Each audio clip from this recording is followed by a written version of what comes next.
said, this was used by Nazi Germany in World War II to send their secret coded messages. Now, the machine here... You've just done a rather spectacular lecture in front of Alt Party. How do you feel after just giving such a well-attended lecture? Oh, well, I loved it. I had great fun. I love talking about this subject. It's a really interesting thing to talk about, so it was just nice to be able to come here and do it. Absolutely. So it's on mathematics, which is normally seen as a not particularly interesting subject to many people in the real world. Alt Party is obviously alternative. You had a very attentive crowd, let's put it that way. So what kind of drew you into the mathematics of cryptography? Well, I guess like lots of children, secret messages are awesome. They're great fun. Secrets and spies and espionage, and I'm sure I wrote secret messages to my friends, and a lot of children do. And then I did become a mathematician. I'm good at maths. It was something I was good at. I became a mathematician, and the mathematics I study is the sort of mathematics you need for code making, code breaking. I'm not a cryptographer. I don't do this for a living. There are people who do, but I certainly know the theory, the mathematics of it, and I like to show people how interesting mathematics can be, because this is a real, genuine application of mathematics. But it's about secrets and spies. So I mean, we're dealing here with an Enigma machine. It's fair to call it an Enigma machine. Yes, that's right. So we're dealing with something that up until the 1920s, it was all based on Caesar ciphers, Vienier ciphers, and so on, which were plain letter transformations, not really involving mechanical or electricals.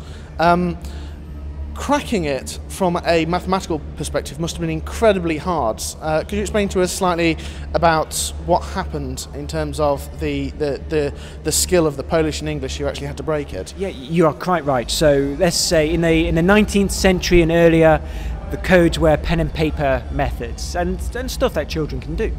By the 20th century, it had become necessary and possible to mechanize the job, and so they started to make these code machines, these cipher machines, and it was in fashion at the time, and there's a few of these going around.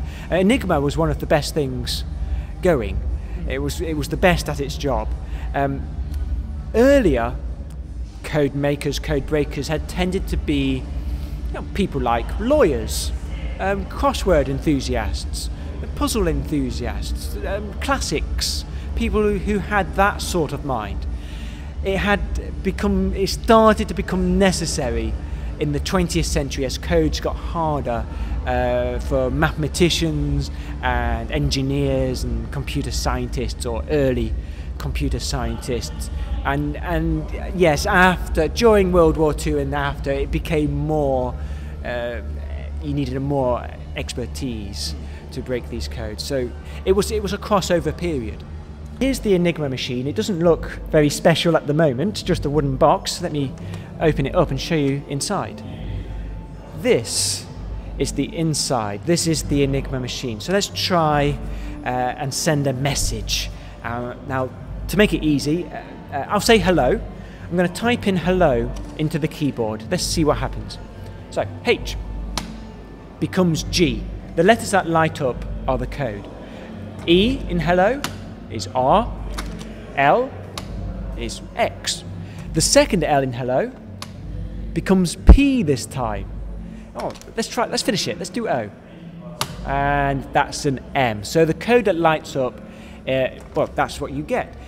You may have noticed the double letter, the two L's in hello, become two different letters in the code. This is why it's such a hard code to break.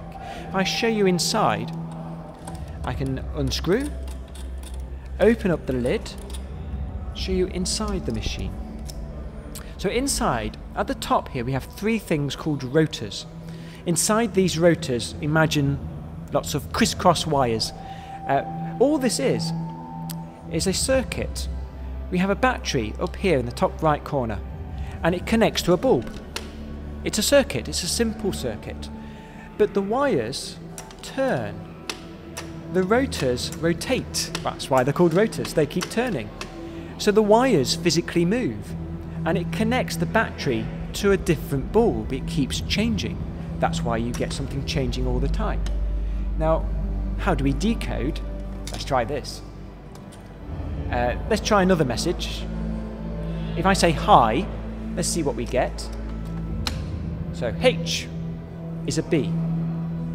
I is an E. B-E. Oh, that's quite nice. B-E is your code. Reset the machine to where it began. This rotor at the top moved.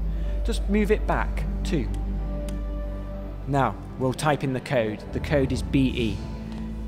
B becomes H. And E becomes I. Hi! It's a very clever machine. It's a code and decode machine. Type in your message, you get the code. Type the code in, you will get the message back again.